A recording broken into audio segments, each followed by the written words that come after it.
हमदर्द की बात VKB news के prime time में आपका स्वागत है। अब रुक करते हैं आज के हेडलाइंस पर।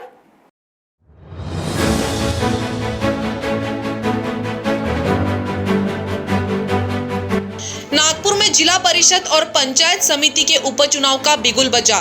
कोरोना काल में ओबीसी आरक्षण के बिना संपन्न होंगे अब ये उपचुनाव।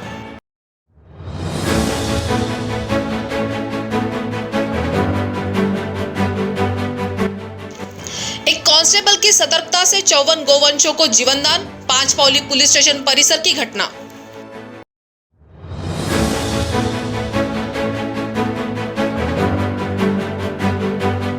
और समाज की परवाह किए बगैर नासिक के एक युवक की अनोखी प्रेम कहानी। किन्नर से शादी कर दिया, समाज को एक संदेश।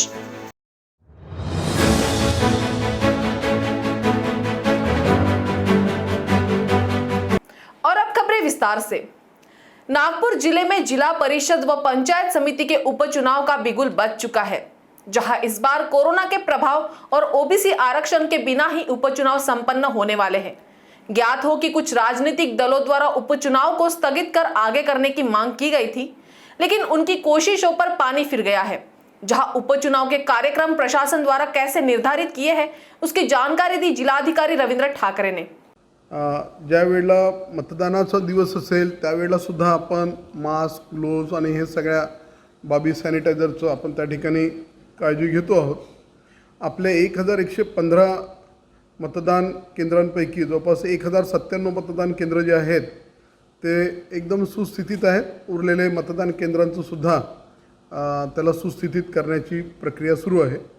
कायदा आणि सुव्यवस्था राखण्याच्या दृष्टिकोनातून आपल्याकडे 13ही तालुक्यांमध्ये आपण जवळपास 25 SST पथकं नेमलेली आहेत, 26 FST पथकं नेमलेली आहेत, 29 VST पथकं नेमलेली आहेत आणि VVT पथकं आपण जवळपास 17 नेमलेली आहेत। ज्यांची जात SC ST OBC मध्ये येते त्यांना मात्र ही अनामत रक्कम कमी ठेवलेली आहे, 500 रुपये आणि 350 रुपये आहे। उमेदवारांसोबत एक सूचक आणि 2 व्यक्ती यांनीच फक्त नॉमिनेशन फाईल करायला यायचं आहे। त्यासोबतच खर्चाची मर्यादासुद्धा जी आहे ती घालून दिलेली आहे। जिल्हा परिषद निवडणुकीकरता 3 लाख रुपये आणि पंचायत समितीच्या निवडणुकीकरता 2 लाख रुपये अशा रीतीने ही एक खर्चाची मर्यादा आखून दिलेली आहे। अशा रीतीने हा सगळा कार्यक्रम आहे। ऑलरेडी यापूर्वी जे शेड्यूल आहे पूर्ण कार्यक्रमाचं ते सुद्धा प्रसिद्ध झालेलं आहे।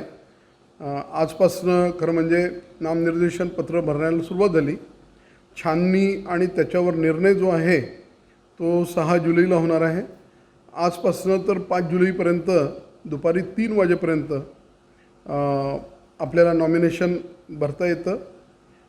त्यानंतर वैध उमेदवारांची यादी ती 6 जुलैला छाननीनंतर प्रसिद्ध होईल। नामनिर्देशन पत्राचा स्वीकार करण्याबाबत किंवा ते नामंजूर करण्याबाबतचा जो रिटर्निंग ऑफिसर किंवा निवडणूक निर्णय अधिकाऱ्याचा निर्णय असेल तर जिल्हा न्यायाधीशांकडे अपील करण्याची शेवटची तारीख 9 जुलै आहे। जिल्हा न्यायाधीशांनी अपीलावर सुनावणी व निकाल देण्याची संभाव्य शेवटची तारीख 12 जुलै असेल आणि जिल्हा न्यायाधीशांनी अपील निकालात काढल्यावर वैध उमेदवारांची जी यादी प्रसिद्ध करायची ती सुद्धा 12 जुलैला होईल। उमेदवारी मागे घेणे त्यामध्ये जिथे अपील नाही तिथे 12 जुलैला दुपारी 3 वाजेपर्यंत आणि जिथे अपील आहे तिथे 14 जुलैला दुपारी 3 वाजेपर्यंत असा हा कार्यक्रम आपला असेल।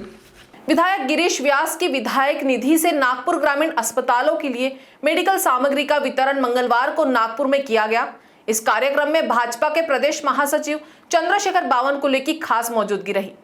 कोरोना संक्रमण के बीच नागपुर ग्रामीण परिसर में स्वास्थ्य सेवाओं को बेहतर करने के लिए मेडिकल सामग्री वितरित की गई है। आज माननीय गिरीश व्यास साहेबांनी त्यांच्या विधान परिषदेमधील आमदार फंडातनं सातत्याने कोरोनाच्या संक्रमणामध्ये प्रवास करून आवश्यक असलेल्या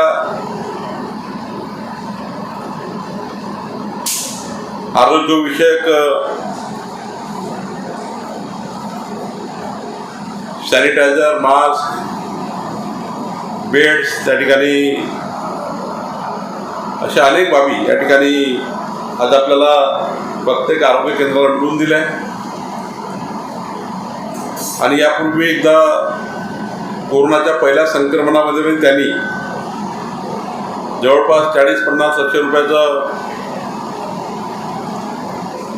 आरोग्याचं साहित्य आणि आज पुन्हा एकदा दुसऱ्या टप्प्यामध्ये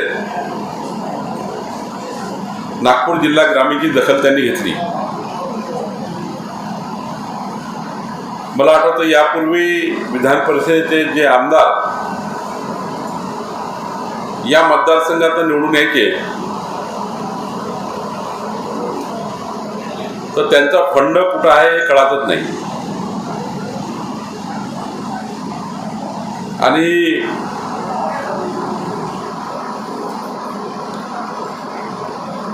तो मागावा लागत होता, तो मागण्याकरता आमदारच्या मागे फिरावं लागत होतं. अनेक जिल्हा परिषद मेंबर, अनेक नगरसेवक विधान परिषदचे त्या आमदारला फिरू त्रासून जायचे. शेवटी विषय सोडून द्यायचे. पण मला आठवतं बळवंतराव ढोबळे साहेब यांनी ही परंपरा सुरू केली की आपल्या कार्यकर्त्यांना आवश्यक तिथे आणि आवश्यक असलेली विकास कामे करण्याचा त्यांनी ऑडिटेड प्रयत्न सुरू केला. ऑडिटेड म्हणजे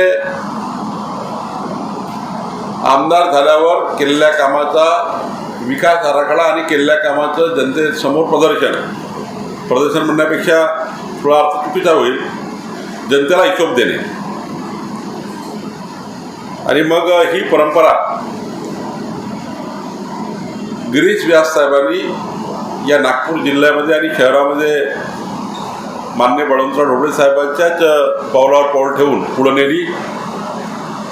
मी त्यांचं मनापासून नागपूर जिल्ह्याच्या आणि नागपूर शहराच्या जनतेमार्फत आभार मानतो आणि त्यांचं अभिनंदनही करतो. आणि अत्यंत महत्त्वपूर्ण अशा अडचणीच्या आणि व्यस्ततेच्या वेळेत माननीय बावनकुळे साहेबांनी वेळेवर इथे येऊन आम्हाला इथे जो कार्यक्रमाची शोभा वाढवली. कारण इतका सदन दौरा पूर्ण जिल्ह्याचा सुरू आहे, निवडणुका समोर आहेत आणि त्या निवडणुकांना बघून आणि प्रदेशाची राजकीय जी स्थिती सुरू आहे त्याच्यातून त्यांनी वेळ काढून या कार्यक्रमाला वेळ दिला. त्याला आम्हाला खूप काही या कार्यक्रमाचा मोठं जवाबपणा करायचा नव्हता.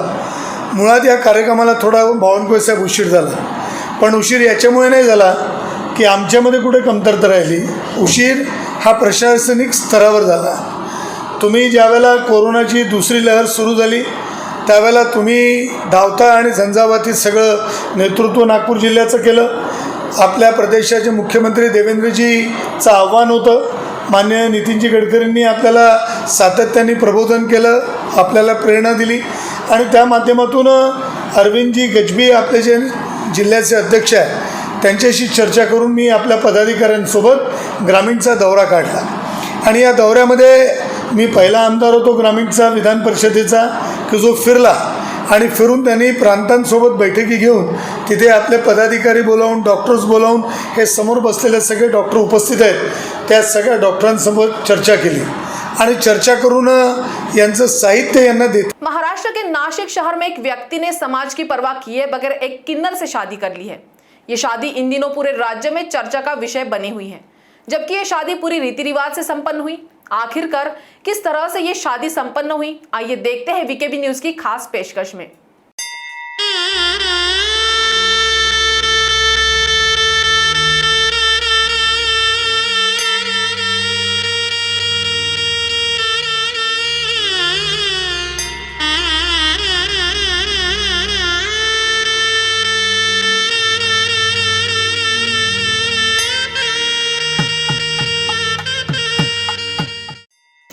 महाराष्ट्र के नासिक शहर में एक अनोखी शादी इन दिनों चर्चा का केंद्र बनी हुई है.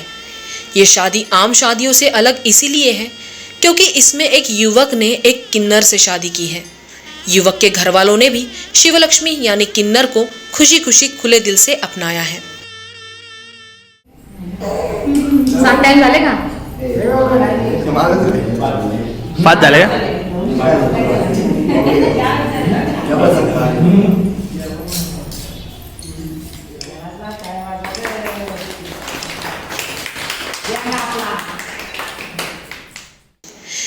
हैं कि प्यार अंधा होता है। इसमें जात पात, ऊंच नीच, अमीर गरीब और उम्र की कोई सीमा नहीं होती। अगर कुछ होता है तो सिर्फ निर्मल प्रेम। ऐसा ही माजरा महाराष्ट्र के नाशिक शहर में सामने आया है, जहां संजय झाल्टे नाम के युवक ने समाज और लोगों की परवाह ना करते हुए एक किन्नर को अपनी पत्नी बनाया है। आणि लग्न जमलं, 1 जूनला लग्न झालं. 4 दिवस मी घरी राहिलो. त्याच्यानंतर परतमूळ झालं, दाजींकडे गेले ते परतमूळ. त्याच्यानंतर आम्ही इथं आलो. प्रथम तर ते लाईव्हला असायचे टिकटॉकच्या माध्यमातून, त्याला मी फॉलो करायचो, कंटिन्यू विचारायचो कशी तब्येत, बरी का, जेवण झालं का. त्याच्यानंतर टिकटॉक बंद झालं इन्स्टाच्या माध्यमातून आणि त्यांना मी कंटिन्यू सतत मेसेज करायचो, सकाळ संध्याकाळ कंटिन्यू मेसेज करायचो, रात्री 12-1 वाजेपर्यंत मेसेज करायचो. पण ते का मेसेजची मला रिप्लाय देत नसं. अचानक त्यांनी बघितलं का आपल्याला कंटिन्यू मेसेज कोणात येतो. मग त्यांनी कॉल केला, बोललो आम्ही, खूप वेळेस चर्चा केली. त्यांनी डायरेक्ट घरी बोलवलं जेवण केलं आणि मी घरी आलो. घरच्यांना सांगितलं, मम्मी पप्पाला, भाऊला, सर्वांना सांगितलं, दाजींना पण सांगितलं, सर्वांना सांगितलं की मला लग्न करायचं आहे. ते घरचे म्हणे कोणी व्यक्ती.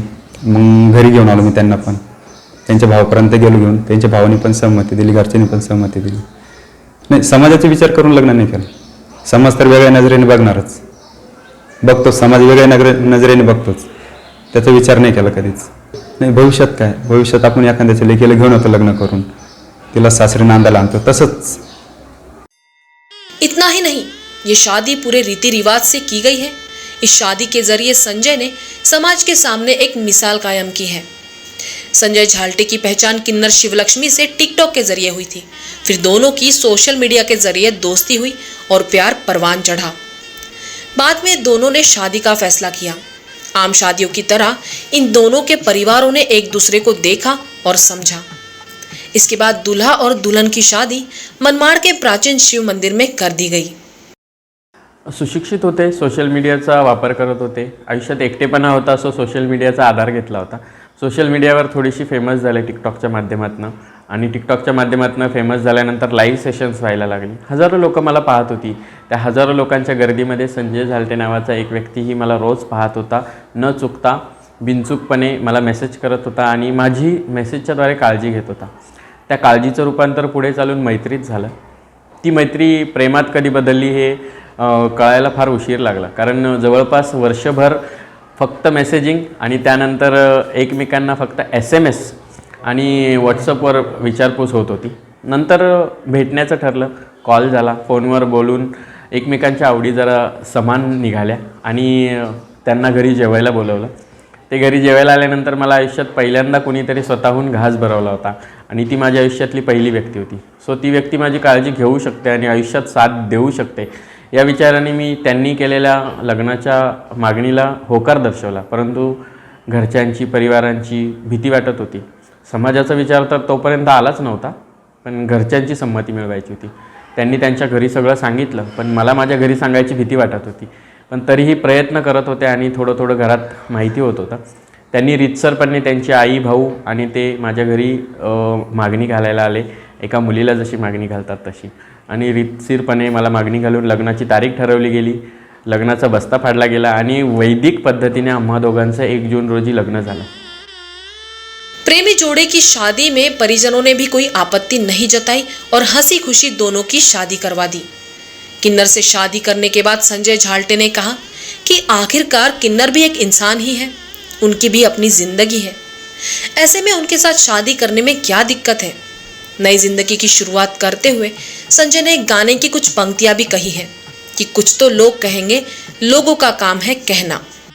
आता समाज या स्वप्नाला किती रंगवतो आणि किती साकारू देतो हे समाजावर डिपेंड आहे. जैसी दृष्टी वैसी सृष्टी असा विचार करूनच हे पुढे चालणार आहे. समाज नावं ठेवणार आहेच, परंतु कुछ तो लोग कहेंगे, लोगों का काम है कहना असा विचार करून आम्ही दोघेजणी इग्नोर करतो आणि आम्ही आमच्या सुखी संसाराला सुरुवात केलेली आहे. आणि नक्कीच हा संसार जगदंबेच्या कृपेने खूप सुरळीत आणि छानपणे पार पडणार आहे अशी आशा आहे मला.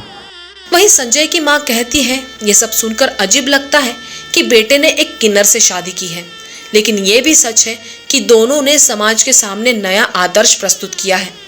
फिलहाल गांव के लोगों के लिए ये शादी एक चर्चा का विषय बनी हुई है।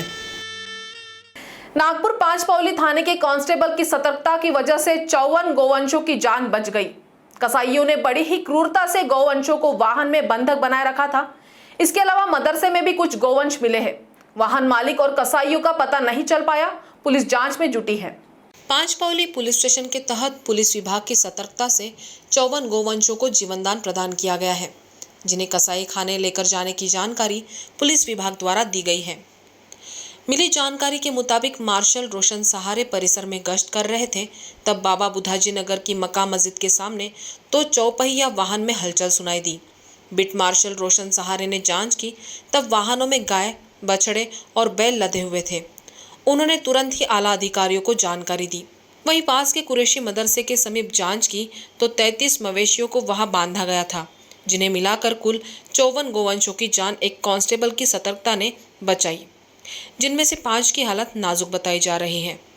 कालच्या रात्री म्हणजे परवाच्या रात्री मी डे ऑफिसर असताना आमच्या बीट मार्शलला एक न्यूज मिळाली होती की टेका हद्दीतील मक्का मस्जिद आहे, त्याच्या बाजूने एक मदरसा आहे। आता तो मदरसा आहे की ती खाजगी बिल्डिंग आहे हा तपासाचा भाग आहे, पण मदरसा आहे असे आम्हाला माहिती मिळाली। त्या मदरशामध्ये 2 गाड्या ज्या होत्या त्या गाड्यांमध्ये गोवंशाची जनावरे जी आहे ती भरून कत्तलीसाठी तिथे ठेवण्यात येत होती, अशी बीट मार्शलची माहिती मिळाली। मी आणि माझा डीबी स्टाफ असं माननीय PI श्री मेंढे साहेब यांच्या मार्गदर्शनाखाली आणि आमचे क्राईम पी आहेत नागोरे साहेब त्यांच्या मार्गदर्शनाखाली आम्ही त्या ठिकाणी गेलो।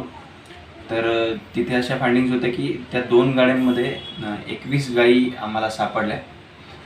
त्या ठिकाणी आमच्या बीट मार्शलला पाहून तिथले जे 2 ड्रायव्हर होते ते पळून गेले। त्या मदरशाची आम्ही झडती घेतली असता ह्या गाडीतल्या 21 आणि मदरशामध्ये अशा एकूण 33 गोवंशाच्या गायी होत्या। तर आम्ही सदरबाबत महाराष्ट्र प्राणी संरक्षण अधिनियम आणि प्राण्यांना गोवंश हत्या अधिनियम या 2 नियमांमुळे माननीय PI साहेबांच्या मार्गदर्शनाखाली गुन्हा दाखल केला आहे। त्याचा तपास सुरू आहे। एकूण जप्त केलेला मुद्देमाल हा 15,30,000चा या गुन्ह्यामध्ये। वक्त तो चला एक ब्रेक का, मिलते हैं एक छोटे से ब्रेक के बाद। कहते हैं जब प्रोफेशनल लाइफ रंग लाती है तो पर्सनल लाइफ थोड़ी फीकी पड़ जाती है। गलत, बस बैलेंस जरूरी है। जैसे एक्स्ट्रा लाल और एक्स्ट्रा तेज एक ही चिली पाउडर में हो सकते हैं। नेचुरल रेड और तीखेपन का परफेक्ट बैलेंस है सुरुचि तेजा लाल चिली पाउडर। खाने में हो रुचि तो घर लाइए सुरुचि। ब्रेक के बाद आपका स्वागत है। नागपुर के संविधान चौक पर मंगलवार को स्टूडेंट्स राइट्स एसोसिएशन इंडिया द्वारा धरना आंदोलन किया गया। इस दौरान लोक सेवा आयोग की परीक्षा रोकी गई, नियुक्तियां जल्द करें जैसी मांगों के चलते प्रदर्शन किया गया।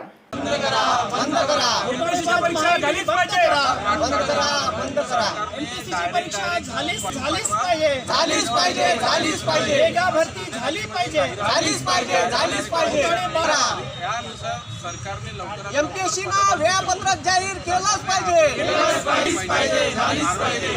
एमपीएससीच्या सर्व जागा भरल्याच पाहिजे। जागा भरल्याच पाहिजे।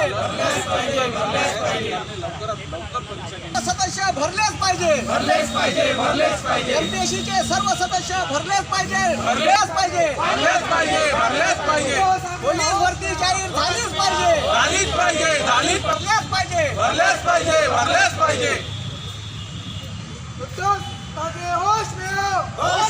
होश में आओ।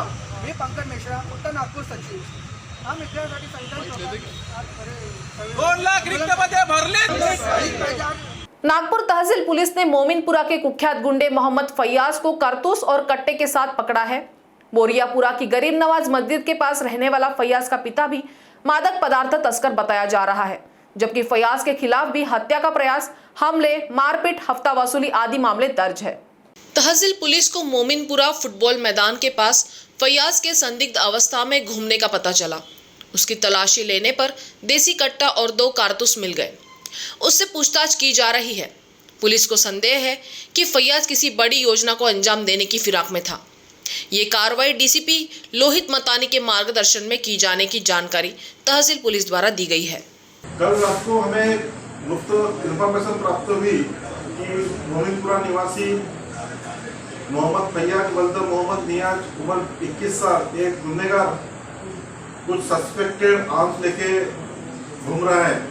ये इंफॉर्मेशन को हमने वेरीफाई करके हमारे अधीनस्थ एपीआई संदीप बाबू, हेड कांस्टेबल लक्ष्मण सेंडे, किशोर गरवाले, इनको उस एरिया में पेट्रोलिंग के लिए भेजा। तब रात को करीब 1:30 बजे के दरमियान मोमिनपुरा स्थित फुटबॉल ग्राउंड में मोहम्मद फैयाज, जो कि वो पुराना क्रिमिनल है, पूरे स्टाफ उसको पहचानता था, उसको धर दबोच लिए। तब उसके कमर के अंदर एक पीतल की देसी बनावटी की पिस्तौल कीमत 15,000 रुपये और 2 लाइव कारतूस उसके पास मिले 2000 के। इसलिए उनको पंचायत के सामने हिरासत में लेके पुलिस स्टेशन में मोहम्मद फैयाज वल्द मोहम्मद नियाज उम्र 21 साल गरीब नवाज मस्जिद मोमिनपुरा, इसके ऊपर पुलिस स्टेशन तहसील में अपराध नंबर 542/2021 धारा 3-7-25 आर्म एक्ट ये गुना दाखिल करके विद्यमान कोर्ट में उनको आज पुटअप करके उनका पीसीआर प्राप्त किया। जबकि आरोपी मोहम्मद फैयाज रिकॉर्ड का गुनहगार है, उसके ऊपर इसके पहले हत्या, गंभीर दुखापत के 5-6 गुने दाखिल है। इसलिए उन्होंने पिस्तौल किसके काम के लिए लाए थे और कहां से लाए थे, इसका अभी तपास पीसीआर में चलेगा। नागपुर शहर में प्रदूषण कम करने के लिए अब मनपा और निरी एक साथ कार्य करने वाले हैं। महापौर दयाशंकर तिवारी ने कहा है कि नागपुर शहर में वायु व अन्य प्रदूषण को कम करने के लिए मनपा और राष्ट्रीय पर्यावरण अभियांत्रिकी अनुसंधान संस्थान निरी एक साथ मिलकर काम करेंगे। संयुक्त प्रयासों से ही शहर को स्वच्छ, सुंदर और प्रदूषण मुक्त बनाया जा सकता है। शहर के विकास के साथ वाहनों के कारण वायु और अन्य प्रदूषण में दिन ब दिन वृद्धि हो रही है, जिसे देखते हुए महानगर पालिका और निरी एक साथ आकर प्रदूषण पर किस तरह से नियंत्रण पाया जाए, इस पर कार्य शुरू करने वाली है। निरी की प्रमुख वैज्ञानिक बी पद्मा एस राव और संगीता गोयल ने बताया कि वाहनों की वजह से बरडी, धनतोली, कॉटन मार्केट, सोमलवाड़ा, गांधी बाग, इंदौरा, जरीपटका, महाल, घाट रोड, वर्धमान नगर, पारडी आदि इलाकों में वायु प्रदूषण का स्तर काफी बढ़ा हुआ है। प्रदूषण के लिए बस, ट्रक, 4 पहिया व 2 पहिया वाहनों से निकलने वाला धुआं जिम्मेदार है। वायु प्रदूषण कम करने के लिए वाहनों की नियमित जांच की जानी चाहिए। प्रश्न थे जो शहर के बिल्डिंग मटेरियल, वेस्ट का मटेरियल है, उसको लेकर के थे। हमारे यहाँ जो नदियाँ हैं जिन्होंने नालों का स्वरूप ले लिया है, उसमें भी हम लोग किस प्रकार से कार्य कर सकते हैं, वह विषय थे। हमारे यहाँ कुछ वेजिटेशन पान कांदा का होता है, उसका निराकरण कैसे कर सकते हैं, वह भी विषय थे। इन सारे विषयों पर भरपूर चर्चा हुई है और निरी के साथ में मिलकर के इस एयर क्वालिटी इंडेक्स को मेंटेन करने के दृष्टि से सर्वे रिपोर्ट से लेकर के सारे काम हम जो भी एग्जीक्यूट करेंगे, निरी के नेतृत्व में करेंगे, इस प्रकार का हमने निर्णय लिया है। और आने वाले समय में नागपुर देश के लिए एक दिशा निर्देशक ठहरे, यह भावना है। नागपुर देश का ऐसा पहला शहर है जिस शहर ने गंदे पानी को ट्रीट करके पावर जनरेशन के लिए दिया और देश का पहला प्रोजेक्ट नागपुर शहर के माध्यम से हुआ है। डॉक्टर लाल सिंह ने बताया कि वायु प्रदूषण को रोकने के लिए कुछ विशिष्ट प्रकार के पेड़ लगाए जाते हैं। उन पेड़ों की मदद से ध्वनि प्रदूषण भी नियंत्रित करने में मदद मिलती है। निरी इस दिशा में काम कर रही है। मंडल प्रयासरत है। महापौर ने कहा कि देश के कई शहरों में वायु और जल प्रदूषण को कम करने के लिए निरी की सलाह ली जाती है। निरी नागपुर शहर की पर्यावरण रिपोर्ट भी तैयार करती है। सोमवार को तिवारी निरी पहुंचे और प्रदूषण पर अंकुश लगाने वाले उपक्रमों की जानकारी ली। कोविड संक्रमण की तीसरी लहर को काबू रखने के लिए प्रशासन तैयारी में जुटा है। इसी कड़ी में शहर में 30 स्थानों पर ऑक्सीजन वॉक इन सेंटर आरंभ करने का फैसला किया गया है। इन सेंटर के मार्फत जरूरत पड़ने पर नागरिकों को तत्काल ऑक्सीजन उपलब्ध होगी। नागपुर के पालक मंत्री डॉक्टर नितिन राउत ने आज ये जानकारी दी। वे विभागीय आयुक्त कार्यालय में कोविड संक्रमण को लेकर आयोजित समीक्षा बैठक में बोल रहे थे। उन्होंने कहा कि ऑक्सीजन सेंटर के मार्फत मरीजों को पास स्थित अस्पताल में भर्ती करने में मदद भी की जाएगी। इन केंद्रों को 100 ऑक्सीजन कंसंट्रेटर दिए जाएंगे। जरूरत पड़ने पर जिला विकास निधि से 100 और कंसंट्रेटर दिए जाएंगे। पालक मंत्री ने कहा कि जिले में कोविड के डेल्टा वेरिएंट के संदिग्ध मरीज मिले हैं। इनमें उमरेड के 8 एवं नागपुर के 4 रोगी शामिल हैं। इन रोगियों के नमूने जांच के लिए NIV पुणे भेज दिए गए हैं। राउत ने उन्हें रिपोर्ट जल्द हासिल करने की दिशा में प्रयास करने के निर्देश दिए। नागपुर जिले में मंगलवार 29 जून को 19 मरीज कोरोना पॉजिटिव पाए गए। पिछले कुछ दिनों से नागपुर में कोरोना संक्रमितों का आंकड़ा निरंतर कम होता जा रहा है, जो नागपुर वासियों के लिए राहत की बात है। जबकि कोरोना से ठीक होने वाले मरीजों की संख्या में वृद्धि हो रही है। आज 138 मरीज कोरोना मुक्त हुए हैं, जबकि मौत का आंकड़ा 0 पर रहा। आज कुल 7078 लोगों की कोरोना जांच करवाई गई। तो प्राइम टाइम न्यूज में आज इतना ही। आपसे कल फिर मुलाकात होगी, तब तक बने रहिए वीकेबी न्यूज के साथ। नमस्कार।